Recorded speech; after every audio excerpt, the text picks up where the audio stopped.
ಪ್ರಿಯ ವೀಕ್ಷಕರೇ, Somashekar TR YouTube ಚಾನಲ್ಗೆ ಸ್ವಾಗತ ಸುಸ್ವಾಗತ.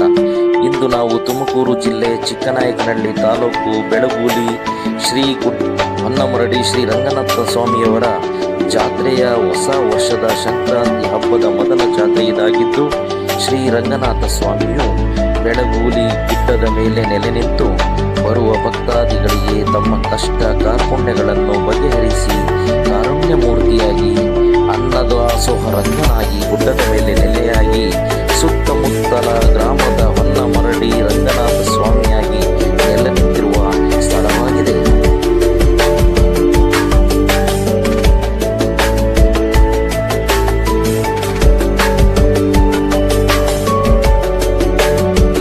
ರಂಗನಾಥ ಸ್ವಾಮಿಯವರ ದೇವಸ್ಥಾನಕ್ಕೆ ಹೋಗುವ ದಾರಿ ಇದೇ ದಾರಿಯಲ್ಲಿ ಸಾಗಿ ನಡೀತಾ ಇದ್ವಿ. ಇದರ ಎತ್ತರದಲ್ಲಿರುವ ರಂಗನಾಥನ ಸ್ವಾಮಿ ದೇವಾಲಯ, ಇದನ್ನ ಹೊನ್ನಮರಡಿ ರಂಗನಾಥ ಸ್ವಾಮಿ ಅಂತ ಕರೀತಾರೆ. ಇದು ಬಲು ಎತ್ತರದಲ್ಲಿದೆ.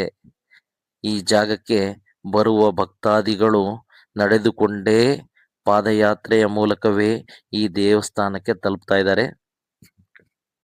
ಇಲ್ಲೇ ಸ್ಥಳೀಯರನ್ನ ಮಾತಾಡ್ಸೋಣ ನಾವು ಒಂದ್ ಸ್ವಲ್ಪ.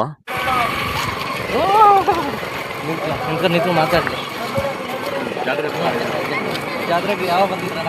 ಬೆಳಗ್ಗೆಲ್ಲ ಬಂದಿದ್ದೆ. ಜಾತ್ರೆ ವಿಶೇಷ ಏನಣ್ಣ ಇದು? ದೇವ್ರನ್ನ ನೋಡ್ಕೊಂಡು ಈಗ ರಂಗನ ದರ್ಶನ ಮಾಡ್ಕೊಂಡು ಈಗ ಕೆಳಗಡೆ ಇಳಿತಾ ಇದ್ದೀವಿ.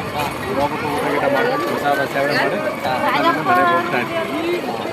ಹೆಸರು ಜಾತ್ರೆಗೆ ಮಗ ಹರ್ಷ ಯೂಟ್ಯೂಬಲ್ಲಿ ಬರ್ತೀವಿ ನೋಡೋದು. ಮುಂದಿನ ವಿಡಿಯೋ 2ನೇ ಭಾಗದಲ್ಲಿ ತಿಳಿಸ್ಕೊಡ್ತೀನಿ. Thank you for watching. Bye.